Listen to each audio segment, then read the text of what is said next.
Ah, les grands espaces, l'herbe, les arbres. Ce sont les meilleurs endroits pour laisser les enfants explorer, bouger et utiliser leur imagination. Mais attendez, savez-vous ce qu'il faut vérifier dans un terrain de jeu pour être sûr qu'il est sans danger pour les enfants?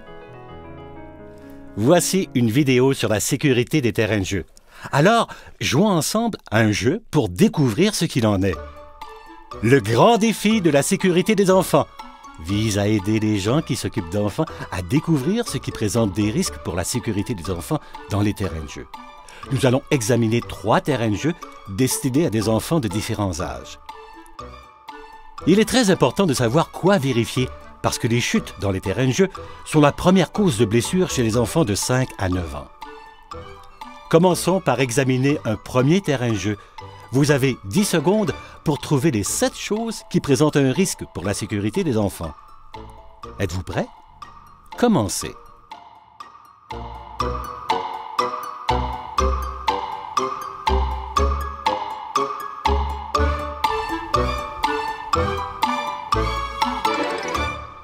Alors, comment vous en êtes-vous tiré? Il y a au moins 7 choses qui présentent un risque pour la sécurité des enfants dans ce terrain de jeu. Avez-vous remarqué le gravier sur la glissoire et les modules de jeu? Votre enfant pourrait glisser sur le gravier. Il y a aussi une balançoire de brisée et même une corde de cassée. Un module est beaucoup trop près du toit d'un autre module. Les enfants adorent grimper. Il y a toutes sortes de jouets sur lesquels les enfants peuvent trébucher. Il y a un jouet à bascule trop près d'une balançoire. Avez-vous vu la boisson chaude qui pourrait facilement être renversée et brûler un enfant? Qu'en est-il de la surface du terrain de jeu? En fait, ici, elle est sécuritaire, mais portez toujours attention à l'importance d'avoir une bonne surface de jeu. Du sable doux, des copeaux de bois, du caoutchouc déchiqueté, des tuiles de caoutchouc ou du gravier fin sont des surfaces qui peuvent amortir les chutes plus que le gazon et bien sûr le ciment ou l'asphalte. Voyons maintenant comment améliorer la sécurité de ce terrain de jeu. On trouve des terrains de jeu sécuritaires de toutes les formes et de toutes les tailles. L'une des choses à vérifier est le groupe d'âge pour lequel le terrain de jeu a été conçu. Des enfants plus âgés peuvent se blesser sur de l'équipement qui est conçu pour des plus jeunes, tout comme les plus jeunes peuvent se blesser sur de l'équipement conçu pour des plus grands. Par exemple, une balançoire près du sol représente un danger pour un enfant plus âgé. L'équipement sur ce terrain de jeu est beaucoup plus haut. Vérifiez pour quel groupe d'âge le terrain de jeu a été conçu avant de laisser votre enfant jouer. En fait, examinez tout le terrain de jeu et enlevez les débris qui pourraient faire trébucher votre enfant et le faire tomber ou lui causer des blessures. Que le terrain de jeu soit clôturé ou non, surveillez toujours attentivement vos enfants et participez à leur jeu. Mais, une minute, vous avez dit que votre enfant avait plus de 5 ans? D'accord. Voici un terrain de jeu conçu pour des enfants de plus de 5 ans. Mais qu'est-ce qui cloche ici?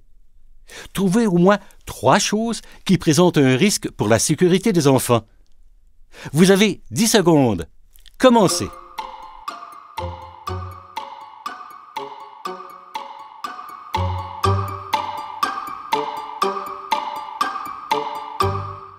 Comment vous en êtes-vous tiré? Dans cet exemple, les adultes qui sont avec les enfants comptent parmi les risques à sécurité, pas seulement les modules de jeu. Les terrains de jeu sont de bons endroits pour rencontrer d'autres personnes qui s'occupent d'enfants. Mais avez-vous remarqué qu'une personne tourne le dos à ses enfants? Il y a aussi une personne qui vérifie les messages sur son téléphone. Il y a un chien attaché à un module de jeu dans un endroit où les enfants circulent. Un enfant pourrait trébucher sur le chien ou se prendre les pieds dans la laisse. On dirait que le revêtement au pied de la glissoire a été dispersé ou éliminé. Cela présente un risque. Avez-vous remarqué le gobelet de café? S'il était renversé accidentellement, un enfant pourrait être brûlé par le liquide chaud.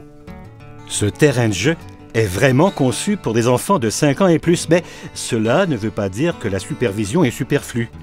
Il pourrait y avoir des débris enlevés pour que les enfants puissent jouer sans danger. Il est important d'aller jouer dehors avec les enfants dont vous vous occupez, mais n'oubliez pas de garder à l'esprit leur sécurité. Récapitulons ce que nous avons vu et pensons à d'autres éléments à surveiller dans les terrains de jeu. Le terrain de jeu est-il approprié pour l'âge de votre enfant? Y a-t-il un autocollant de l'Association canadienne de normalisation, CSA, sur l'équipement du terrain de jeu? Les étiquettes ne sont pas toujours bien en évidence. Elles pourraient être au pied de l'équipement ou elles pourraient avoir été défraîchies par les éléments. Si vous ne trouvez pas l'étiquette, examinez l'équipement avec beaucoup de soin avant de laisser vos enfants jouer. Quand vous êtes sur un terrain de jeu, interagissez toujours avec vos enfants et surveillez-les. Soyez conscient des dangers posés par les conditions météorologiques. La pluie rend certains modules de jeu glissants, mais la chaleur du soleil peut en rendre certains brûlants au toucher. Faites preuve de prudence près des modules qui sont en plein soleil et encouragez les enfants à jouer dans des endroits ombragés du terrain de jeu si les modules sont trop chauds. Les enfants devraient toujours utiliser les marches ou les échelles pour grimper dans les jeux au lieu d'emprunter leur chemin favori, qui est probablement de remonter par là où ils sont descendus. Un enfant, c'est un enfant, toujours à explorer et à chercher de nouvelles façons de s'amuser. Quand il s'agit de vos enfants, il faut avoir toujours la sécurité à l'esprit. De plus, en interagissant avec vos enfants, vous aurez des souvenirs durables. Les enfants grandissent tellement vite. Alors, ne prenez pas de risques, mais ayez quand même du plaisir. Pour plus d'informations, consultez childsafetylink.ca.